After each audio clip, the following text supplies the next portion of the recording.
fourth standard. ஓரெழுத்து ஒரு மொழி. ஓரெழுத்து ஒரு பொருளை தந்தால் அது ஓரெழுத்து ஒரு மொழி எனப்படும். பசு, அரசன், நாக்கு, மாம்பழம், கண்மை, அழைத்தல், கை, உறுப்பு, நீ, எதிரில் இருப்பவர், கை, நாதம்,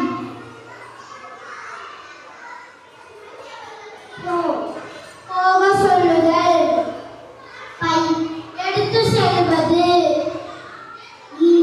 பறக்கும் பூச்சி, தீ, நெருப்பு,